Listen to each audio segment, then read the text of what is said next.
Здравейте, хора! Днес имаме още едно видео, в което ще ви япвам до полуда. Много се радвам, че последното видео имаше такъв отзвук и че ви хареса. Много се зарадвах, подейства ми така мотивиращо, насърчаващо. Извинявам се за днешния ми заспал поглед, но нямам мляко за кафето и съответно не пия кафе, защото няма как да си пия кафето без мляко и до такава степен абстинирам в момента, че ме боли главата. Под миналото видео оставих форма в описанието, в която вие може да задавате анонимно някакви въпроси или ако имате нещо, което ви тежи, да го споделите. И избрах два отговора, които ще коментираме днес. Започвам направо вървя. Аз този път се улях с бележките ми.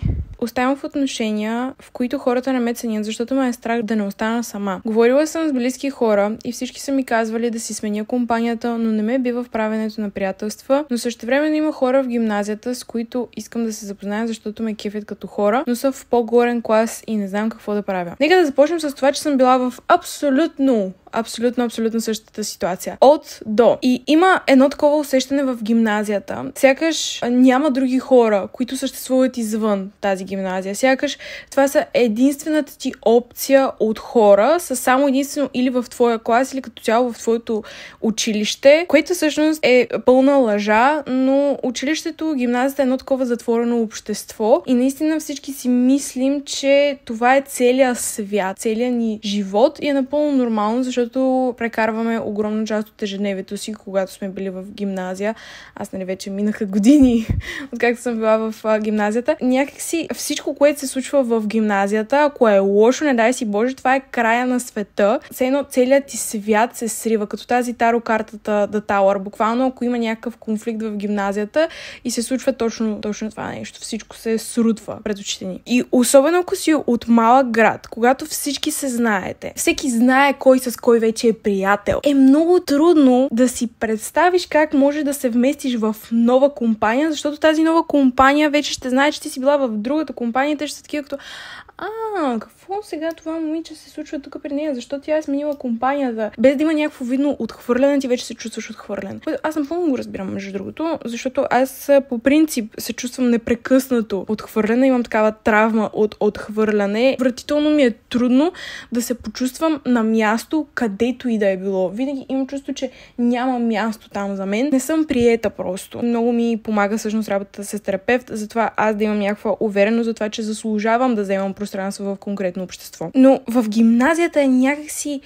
нетипично страшно да напуснеш определена приятелска компания. В нашата приятелска компания в гимназията имаше едно момиче, което напусна компанията и Ева и права за което, защото тя успява в крайна сметка да си изгради чисто нови приятелства с хора, с които видно много по-добре и пасваха, отколкото компанията, в която сме били преди това. И аз много дълго време нямах смелостта това нещо да го направя. Един от плюсовете ми е, че съм упорит човек, но това и ме кара да пускам много трудно хората и такава да имам една ненужна лоялност и ненужна потребност към това да седя в отношения, които не ме устройват, просто за да не ги изоставя, защото може би аз не искам да бъда изоставена и съм такава като, не, те в момента, ако преминават през нещо трудно, аз как мога да ги оставя в момента? Мисля, те може да имат нужда от мен. А понякога е по-добре да избираш себе си всъщност. В някакъв момент стигнах до заключението, че хората, с които общувам, по никакъв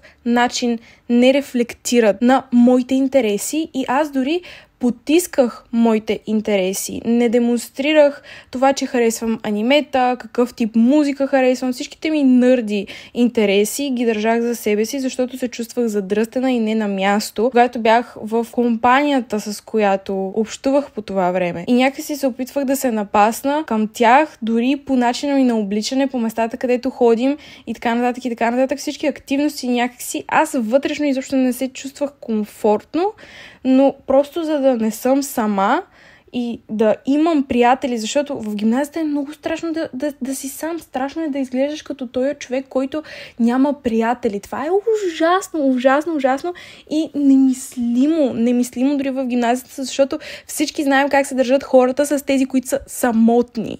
И просто бях избрала по-малкото зло, може би? Да, точно, по-малкото зло. Така си го определях аз. И тук искам да кажа, има едно изказване. По-добре сам, отколкото зле придружен. Това е поредното клише, което е единствено валидно само при едно условие. Ако ти не можеш да прекарваш и не си се научил да прекарваш сам времето си адекватно, да се наслаждаваш на собствената си компания, винаги ще предпочетеш да си зле придружен, защото те разсейва и успяваш да избягаш от конфликта, който можеш да видиш с себе си, ако се срещнеш с себе си one on one. Защото това е страшно. Мисълта ми беше там, че аз точно в този период, в който усещах, че компанията не е правилна за мен, аз не се понасях. Не можех да се дишам просто. Аз не се харесвах как изглеждам на първо място. Пък аз съм суетен човек и за мен е много важно как изглеждам. Аз не мога да ви опиша колко тегави ситуации съм имала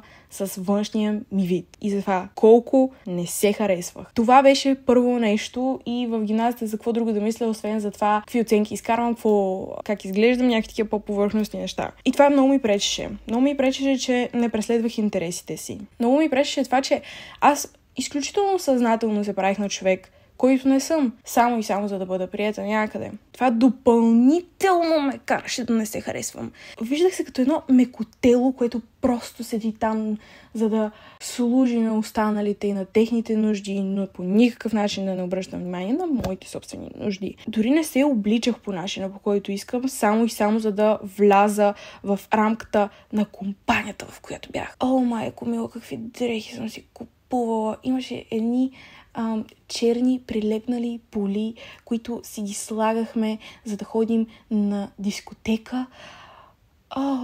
Такива къси, ето тук така.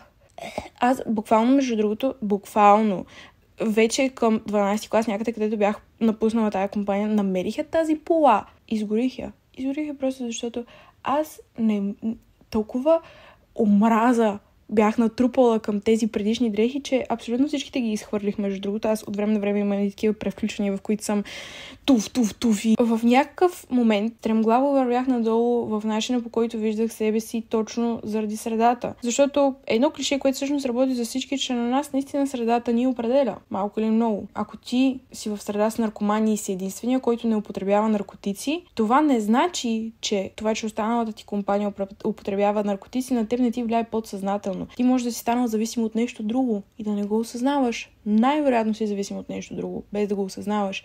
Така че това е приложимо всъщност. И ето в момента си доказах противоположното на предишната ми гледна точка. Вървях се глава надолу и ударих такова дъно, че бях с нагласа, окей, вече нямам какво да губя. И тогава някакси, когато си го казах това нещо, когато пуснах отново моята романтизирана версия и нагласа за това какъв трябва да ми бъде живота, пуснах я тая идея и се оставих за момент на течението, без да се опитвам да контролирам всяко едно обстоятелство в живота ми, се едно отворих пространство за нови неща. И се оказа, че всъщност истинските хора, които са правилни за мен, бяха под носа ми. Нещата не се случиха рязко и супер постепенно преоткрих хора, които ми бяха даже от същия клас, които до ден днешен сме приятели и са ми, може би, най-ценните хора в живота. Да не говорим, че аз първоначално не ги харесвах тези хора, защото бях в проблематична среда и мразех абсолютно всеки извън тази среда, но както и да е. И тези хора ми дадоха шанс, което отново ми върна някакси надеждата в света и отделно от това, сякаш, много си ги обичам приятелите, наистина много си обичам приятелите, но те ми подадоха ръка в един такъв момент, което е чудо. Това не е зависело от мен. Тези хора да ми подадат ръка. Те сами се взели решението да ми подадат ръка. Аз не знам с какво съм го заслужила, защото бях отвратителен човек. Оттам нататък целият ми свят започна малко по малко да се преобръща. Аз много трудно, когато остана въпрос за други хора, мога да взимам такива рязки и кардинални решения. Случва се, но много рядко. Затова малко по малко сякаш аз започнах да се осъзнавам за какво става на въпроси, че има други приятели извън тази фалшива среда, която съм си създала, просто за да не бъда сама. Аз бях толкова вкопчена в идеята да се доказвам на хора, с които просто не сме съвместими, че бях сляпа за всичко останало. Може би дори не е толкова до това да направиш инициатива към хората от горния клас и да си такава като айде да станем приятели. Не. По-скоро направи някаква първа крачка, така че да дадеш сигнал и на себе си, на подсъзнанието си, и на в каквото вярваш, че си отворена към това да се запознаеш с нови хора. Защото понякога се държим наистина така в една клетка и едни ограничения, които сами ние си поставяме. Никой не те държи на сила никъде. Имаме социални мрежи в днешно време и е хубаво да се възползваме от тях. Тези хора от горния клас, ако имаш инстаграмите, тук е практично решение. Отговори на някоя стори, някоя забавна стори, а не, примерно, някоя матка се е качила снимка на детето и напишеш много си красива. Някоя забавна стори отговори и това е пак първа крачка. Те ще са такива като, тая матка е много готина, ще те въведат в някои разговори, така малко по малко, след това те могат да ти отговорят на стори или нещо такова и малко по малко ще започнат да се случват нещата. Най-лошото, което може да се случи, е на този човек, на който отговориш на сторито, да не ти отговори. И тогава ти какво можеш да направиш? Може да започнеш да говориш зад гърба му, да се опиташ да настроиш училището, класа, хора срещу него, направи някаква интрига, може да му спукаш гумите, може да му замеряш прозорците с яйца и по този начин ще доминираш положението и ще си така като ето виж и трябваше да ме отговориш на това стори, затова не се с мене. Шегувам се, разбира се. Шегувам се, но и не се шегувам. И приятелства, и страшно много запознанства съм имала точно посредством социални мрежи. После с течение на времето и обстоятелствата се срещаме и наживо с хората, което е супер полезно. В смисъл, това е идеята на социалните мрежи, всъщност да ни свързват хората, не да скролваме по цял ден. Така че, нека да се възползваме от тази основна функция на социалните мрежи. Направи някаква така крачка и отделно това е в социалните мрежи и в Инстаграм винаги може да си насендеш съобщението. Така че винаги мога да ги гасайте, ще кажеш, извинявай, много ти не си добре, аз никога не съм отговаряла на сторито. Но мисълта ми е там, че не знам дали си забелязвала как всеки път, когато си излезеш от зоната на комфорт, биваш възнаградена по някакъв начин. И при мен лично съотношението между пъти, в които съм била възнаграждавана и пъти, в които не съм била възнаграждавана, за това да си изляза от зоната на комфорт, да проявя инициатива към някого, са били 99 на 1%. В смисъл, дори да получиш някакъв отказ, това е терапия някакси. Да свикнеш това да ти отказва, защото не винаги ще ти казват да и това е напълно окей, но правилните хора ще ти кажат да и просто трябва да ембрейснеш процеса и това да си излизаш от зоната на комфорт и да стане навик да слизаш от зоната на комфорт и особено с контакти с хора, това е добрия начин в това да ставаш все по-комфортен и по-комфортен в това да създаваш нови и нови контакти. И аз го казвам като човек, който е изключително срамежлив, изключително интровертен и същевременно през последните 3 години от моя живот, както завърших училище, съм създала най-много контакти и приятелства, отколкото преди това за всичките ми други 18 или 19 години, не знам преди това колко време съм живяла преди да завърша. И сега един преход плавен да направим към последните ми думи на окуражение. Хубавият живот започва след гимназията. Аз най-хубавите ми години, вярвам, че и тепърва предстоят, но всяка следваща, откакто е минала гимназията, става все по-хубава, все по-запомняща се, все повече се харесвам, все повече се приемам такава каквато съм. И това е всичкото защото като приключиш гимназията, ти вече имаш свобода. Имаш свобода да избираш хората, с които общуваш. Имаш свобода да избираш професията си. Имаш свобода да избираш всичко, дори да си мислиш, че не е така. Така е. И сега ще дам няколко примера. Понеже знам, че някои хора имат родители, които им казват какво трябва да учат, имат контролиращи гаджета или имат някакви условия в живота им, които ги спират по някакъв начин. Винаги можеш да хванеш някаква работа за 3 месеца, да спестиш пари, да си хванеш раничката и да заминеш за чужбина, да си пречистиш главата и някой да те спре. Ти вече си на 18 години и не дължиш нищо на родителите ти. И дори родителите ти се противат по някакъв начин, да ти кажат, ти така, ти иначе да се опитат да ти вменяват вина. Някакво да направиш, защото ти си голям възрастен човек, който може да взима решения за себе си. И сега, хубавия живот започва след гимназията, но ти се осъзнал достатъчно рано да знаеш, че тия хора не са за теб, така че можеш да направиш възможно най-оптималното и да работиш възможно най-оптимално с времето ти, което е останало в гимназията, имайки предвид, че си по-осъзната. В гимназията някакси не избираме тия хора. Сложени сме в клас с хора, които имат всевъзможни интереси. Всевъзможни. И имат разнообразни семейства, от които идват. Доколкото някакси в университета е по-селективно или след това, като започнеш да избираш средите, в които да общуваш, кафета, в които да ходиш, държавата, града, всичко, в което да отидеш, някакси си стесняваш басейнчето и си определяш много по-ясно и конкретно какви хора искат да те заобикарат. Но пък и в крайна сметка затова и гимназията ни учи да общуваме с всякакъв тип хора и това е още един плюс, който ти ще имаш с това, че общуваш с хора, които не задължително харесваш, че вече имаш опит с различен типаж хора. И малко по малко ще намериш тези, които са подходящи за теб.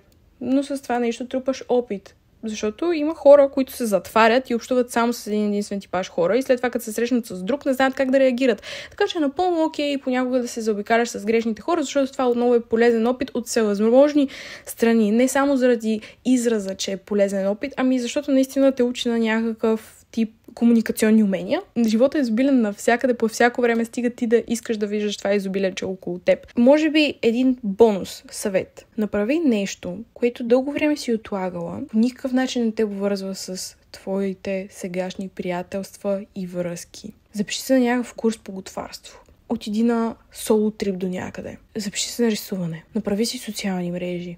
Анонимни. Може просто да си снимаш нещо и да си го качваш, ако те е срам да си покажеш лицето или нещо такова. Направи нещо, което просто да ти върне чувството на автономност, да ти върне чувството на това, че си имаш себе си, че си пазиш гърба, че можеш да се оправиш сам. Защото при мен, аз в компанията, с която общувах, никога не се чувствах комфортно да започна с социални мрежи. Аз тази идея я имам от, може би, 13 годишна и винаги ме е било срам, защото се чувствах се едно, моите приятели ще ми се присмиват.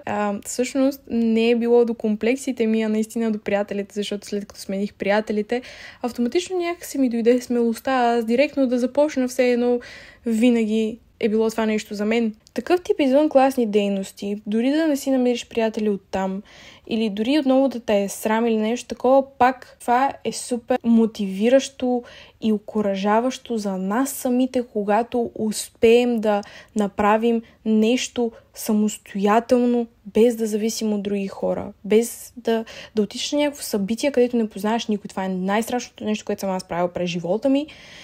Но го направих миналата година и след това самочувствието ми просто беше така на върха. Може да се хванеш на някаква работа.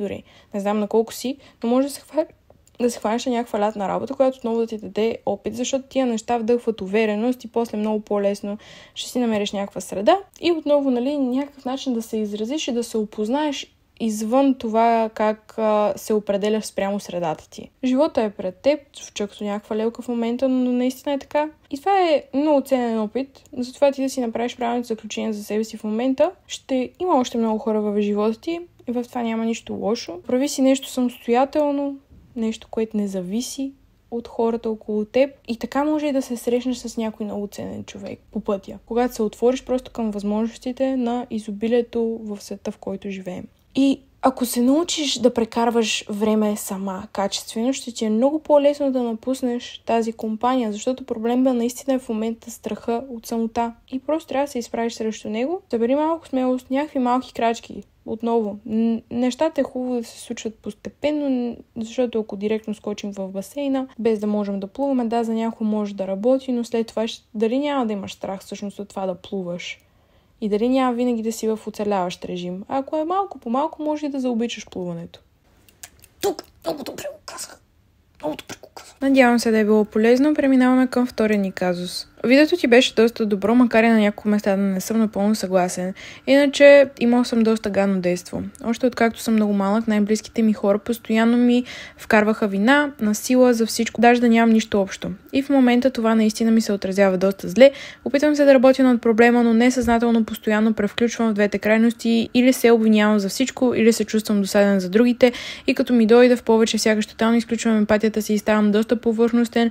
Едното състояние сякаш подхранва другото. Истината е, че съм изключително объркан и не знам какво да правя като цяло. Това, докато го чета, дори усещам така като един облак, който ми застава до главата и ми звучи сякаш живееш някакси потиснато и в един такъв отново... Имам чувство, че супер голям процент от хората имаме този проблем да се опитваме да угаждаме на другите и затова потискаме собствените си чувства и емоции само и само за да сме угодни и удобни на останалите. Отношенията ни с хората са най-важният ни ресурс в живота. Ако отношенията ни с хората не са качествени, колкото и пари, коли, жени, къщи да имаме. Няма нищо това да има смисъл, ако около нас няма качествени, здрави, здравословни отношения. Има един такъв израз, по-добре тъжен на яхта, отколкото щастлив живееш в мизерия или беднотия, нещо такова. За мен това е пълна глупост. Пълна глупост. Какъв е смисъла от тези блага, ако наистина си тъжен вътрешно? То, разбира се, е на шега, но отново, изобщо не мисля, че парите и фокуса върху парите и материалното е толкова важен, колкото хората го изкарват, но в крайна сметка всички имаме такъв един, точно заради този капитализъм, някакси се едно такова его да постигаме и едва ли не, ако не изкарваш много пари, ти не си качествен човек, или ако не изкарваш много пари, ни се всява един такъв срам, че може би не заслужаваш толкова много. Не знам защо ми отива на там мисълта в момента, но ще се оставя на интуицията ми. Аз разсъждавам, че ако живеем смирен начин на живот с достатъчно пари за това да си плащаме спокойно сметките, да си храним адекватно, да си позволяваме някакъв окей стандарт на живот, то трябва хората да сме доволни от това нещо. Ако живеем този смирен начин на живот и имаме супер качествени хора около себе си, аз не виждам как един човек може да бъде нещастен, защото поне за мен, аз съм имала периоди, в които съм нямала никакви пари, но тогава ми е бил пика на отношенията ми с хората и с комуникацията ми, с създаването на едни такива по-дълбоки взаимоотношения с нови приятели, нови хора и така нататък. И това са ми най-щастливите и най-запомнящите се моменти в живота и със сигурност не ги помня с това дали съм имала пари или не. Аз винаги бих предпочела да живея селски живот, да си отглеждам плодове и зеленчуци в някаква овощна градинка, да се събуждам всеки ден, за да си бера пресни плодове и зеленчуци от моята си градинка и да правя хубава закуска за децата ми и за животните ми и за мъжа ми в някакъв такъв тип селски живот. Но отново и аз дори го имам едно такова нездравословно его за това колко мога да постигна, колко пари мога да изкарам. Това са първо социални мрежи. Най-вече социални мрежи, защото те ни съсипват да разсъждаваме по този начин. Първо са те. Второ, капитализъм. Също, като цяло обществото как е устроено. Затова, че трябва да знаеш къде се намираш в иерархията и да се съобразяваш с позицията ти в иерархията. Това цялото го казвам, защото мисълта ми е отново, че е напълно нормално да се чувстваш объркан. Също така тук искам да сложа един дисклеймър, как аз не знам какъв ти е в дълбочина и в подробности проблема и не искам да звуча неуважително. Затова говоря на база това, което мога да прочета. И ако в някои ситуации звучи се едно изкарвам проблема по-малък от това, което всъщност е, не ми е това намерението. Връщам се отново на идеята ми за това, че аз имам някакви комплекси за избиване. И аз искам да се докажа пред обществото колко мога. Затова и понякога приоритизирам работата ми над социалния ми живот, което в крайна сметка аз дори го виждам като бягане от нещата, които са истински важни. Но това ме навежда на мисълта, че в това, което чета, ми звучи като някакъв страх от уязвимост, точно за да не бъдеш винен за чувствата ти, ако признаеш на някой човек как се чувстваш. И може би дори е страх да не навредиш на някой. Защото то точно това е вината. Аз ако се чувствам зле и споделя на някой, че се чувствам зле, той ще започне да се чувства зле и затова аз ще му навредя, затова по-добре да го запазя това за себе си. И това нещо се трупа и затова в някакъв момент има някои хора, които директно избухват и си го изкарват на другите. В твоя случай ти изключваш емпатията си и явно просто ставаш студен рязко. Напълно е нормално, защото нямаш сигурна съпорт система. Това не знам как се превежда, но идеята е, нали, че всеки има някакъв начин, с който се справя с различните емоционални битки, които води. Аз много често, по абсолютно същия начин, бягам от близост. Особено след като в тинейджерството ми се опарих от няколко неща, започнах да се затварям много към хората. Да се затварям имам предвид, че понякога хората може изобщо да не ни мислят за затворени, но ние вътрешно знаем, че не казваме това, което искрено чувстваме и мислим. Много трудно вече съм започнала да споделям някакви по-лични уязвими неща пред хората, а това всъщност нещото, което прави отношенията, което сближава двама души или ще ги отдалечи, ако нямаме съвместимост. И е много лесно да стоиш в една такава комфортна, леко студена, сива зона, в която хем споделяш, обаче споделяш само нещата, които са ти комфортни на теб и създаваш едно такова изкуствено усещане за близост с хора, с които не си истински близък, защото не си показваш истинските цветове, защото те е страх от това дали те няма да злоупотребят с това нещо и дали няма отново да ти се вмени вина. Идеята е, те не задължително винаги нещата са свързани. Обаче, ако ти се отвориш пред някой и той след това ти навреди по някакъв начин, като ти вмени вина, независимо дали е свързано с това, с което ти си споделил, то мозъка не винаги действа супер логично и ги навързва някакси двете неща, защото ти си такъв, аз се показах на този човек такъв какъвто съм наистина и сега той отново намери начин да ме обвини. Значи, аз съм проблема и затова никога повече няма да споделям на никой абсолютно нищо, да може следващия път, като ме обвини, аз съм такъв като, поне не си показах наистина такъв какъвто съм, така че може да ме обвиняваш колкото си искаш. И това създава едни такива супер краткотрайни, неустойчиви отношения с хората, които нямат абсолютно никакъв смисъл и не носят абсолютно никаква стойност на нито една от двете страни. Може би, не трябва да съдим толкова много хората спрямо миналите ни случки и да си правим генерално заключение, че хората злоупотребяват с доверието ни и така нататък, а да започнем да съдим спрямо нас, спрямо това ние какви хора сме, спрямо това ние какви хора сме станали. Защото, когато някой ни е предавал в миналото, аз поне съм забелязала, че винаги съм предавала себе си по някакъв начин преди това. И в момента, ако се замисля, аз предавам ли себе си? Аз не се предавам. Някой мен предава ли ме? Не ме. Съответно, нещата винаги са обвързани. Абсолютно винаги са обвързани.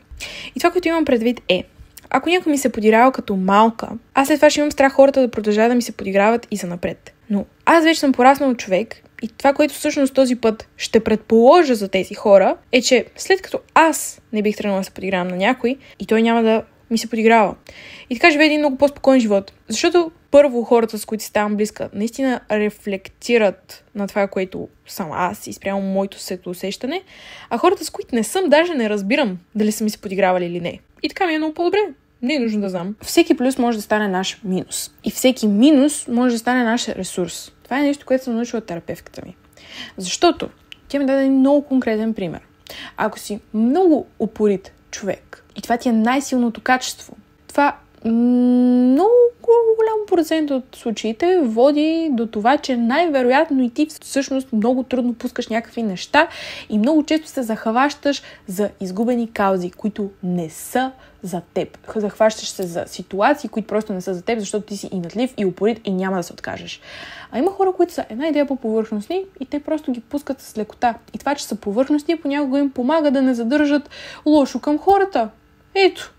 Супер лесен начин, защото в моята глава повърхностните хора са не, защо тези хора са повърхности, как може да са повърхности, обаче те живеят някакси по-леко, защото ако някой ги убие, те на следващия ден ще са забравили, а аз това нещо ще го нося със себе си до гроба, ще си го нося това нещо със себе си и така, ако някой, дето ме обиждал като малка, ми дойде на гроба, аз ви казвам, аз ставам, събуждам се и отивам и му казвам, ти ли, какво правиш ти тука? Какво правиш ти тука? Ти помниш ли преди 100 години ти какво направиш? Защото аз помня и душата ми го помни и ще преследвам и в следващия живот ще преследвам. Така, малко прекалих. Но според мен може да ти помогне малко по-uplifting поглед на проблема, който имаш. Защото това, че ти познаваш двете страни и знаеш какво е да си и емпатичен, и студен, всъщност ти помага да можеш да разглеждаш двете гледни точки. Аз мисля, че това, че ти си по-сензитивен и чувствителен и приемаш на хората, ако някой се опита да ти вмени вина и така нататък, това нещо, вместо да го трупаш в себе си, може да го обърнеш и на нещо позитивно и на начин, по който всъщност да разбираш хората и нуждите им от раз. Защото ти вече имаш тая вродена сензитивност към такива неща. Съответно, можеш просто да се фокусираш върху това нещо и ако успееш да пренасочиш такъв тип енергия към нещо по-позитивно, ти също ще станеш мастър в това да създаваш близки отношения с хората. Защото знаеш, един човек като ти говори, може да четеш между редовете какво иска да ти каже. И това ще е изключително полезно умение за работа, за нетворкинг, за университет, за училище. Какъвто е етап в живота ти да си в момента, ще ти е изключително полезно, защото ще познаеш хората една идея по-добре, отколкото средностатистическия човек обръща внимание на. Аз съм на мнението, че но това е моя личен начин. Аз вярвам да се оставяме на емоциите ни да ни консумират изцяло и тук нямам предвид. Ако някой те ядоса, да отидеш да го набиеш, имам предвид, че аз това, което бих направила, ако някой ме ядоса, е да хване тази възглавница, дето ми е, да се я забия в лицето и да викам в нея, докато не ми падне гласа, след това да удрям възглавницата, най-вероятно, ако ме избие на нещо физическо, да отида да изтичам един маратон. Винаги има просто безвреден за обществото, полезен за нас начин да изкарваме негативни емоции. Ето това имам предвид и отново се връщам към точката ми с съпорт системата. Всеки човек има начин, по който да изрази конкретен тип объркване в своята ситуация, крайност на емоциите, нагоре-надолу, студенината, или супер силното чувство на вина. Има начин да се изрази. И има една такава сурова, първосигнална емоция, която е добре според мен лично да я обработваме насаме със себе си. Ако е рев, ако е нещо тъга, всичките тия много рязки, импулсивни, силни емоции е добре в самота, за да може след това да не се потискаме, да не се затваряме в себе си, да не ставаме студени към хората.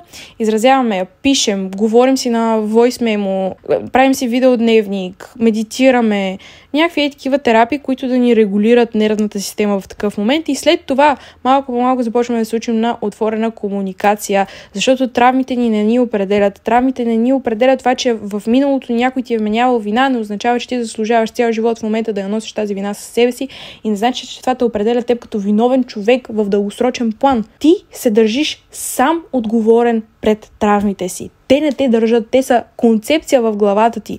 Ти си по-големия човек и ти отдаваш значението на конкретната травма, каква ще бъде, колко ще ти взима от енергията и как ще ти реагира на теб, на съзнанието и на начина, по който разсъждаваш. И на качеството ти на живот, и на светоусещането ти, и на комуникацията ти с хората. Ти сам определяш какъв ефект ще има това нещо върху теб. Имаш контрола и можеш да си го върнеш, можеш да си го вземеш. Възпомених се. Стига само и само да можеш да си го повярваш това нещо и да си върнеш силата обратно. Какво беше? Take your power back. Да, точно така. Точно така. Способни сме хората на това, защото не можем да продължаваме да носим вина за хора, които умишлено са ни вменили вина и ние не сме имали вина за това нещо. Не можем да си го причиним това нещо като големи хора. Не го заслужаваме. Но да си объркан не е лошо. Embrace it.